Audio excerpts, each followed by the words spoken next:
লালমাইয়ে দারুন নাজাত মাদ্রাসার হাফেজ ছাত্রদের পাগড়ি প্রদান ও খতমে বুখারি অনুষ্ঠিত। আহসানুল্লাহ রাজু, লালমাই প্রতিনিধির প্রতিবেদনে।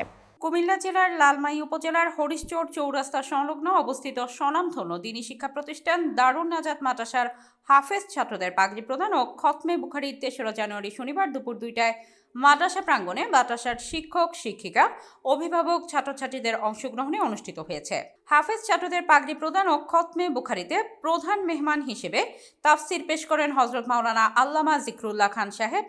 বিশেষ মেহমান হিসেবে তাফসির পেশ করেন মুফতি আতাউল্লাহ ও মাওলানা মুফতি বুরহানুদ্দিন কাশিমি। এ সময় মাদ্রাসার প্রতিষ্ঠাতা শায়েখ তাজউদ্দিনের সৌজন্যে এবছরে ৩ জন হাফেজ তানভীর হাসান, হাফেজ আব্দুল্লাহ, হাফেজ মঈনুদ্দিন ও 2 জন হাফেজা সুবর্ণা বিনতে কামাল, হাফেজা ফাতেমা বিনতে আলী নেওয়াজ হিফজ সম্পন্ন করায় সম্মাননা স্মারক ক্রেস্ট প্রদান করা হয় এবং দাওরায়ে হাদিস ১৪৪৭-৪৮ হিজরি ২০২৫-২৬ ইসাই সমাপনকারিণী masters in Arabic language and Islamic studies আলেমা সম্পন্ন করায় আলেমা নুসরাত বিনতে মনিরুল, আলেমা মিসরাত বিনতে মহসিন, আলেমা কারিমা বিনতে কাউসার, আলেমা তাসফিয়া বিনতে আমির, আলেমা সুমাইয়া বিনতে সৈয়দ, আলেমা ইসরাত বিনতে ইউসুফ, আলেমা আনিকা বিনতে ইয়াসিন, আলেমা ফাতেমা বিনতে শফিকুল, আলেমা ইসরাত বিনতে কাউসার, আলেমা সাদিয়া বিনতে রফিকুলকে সম্মাননা স্মারক ক্রেস্ট প্রদান করা হয়েছে।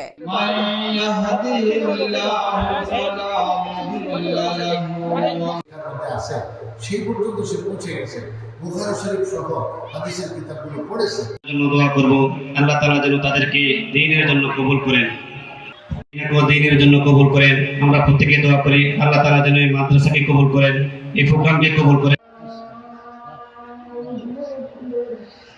হযরতের হাত থেকে রাব্বিল আলামিন والصلاة والسلام على سيد الأنبياء ফিতন থেকে, ফিতনা ফাসাদ থেকে আমাদেরকে হেফাজত ফরমান, আমাদের দেশকে, আমাদের রাষ্ট্রকে হেফাজত ফরমান।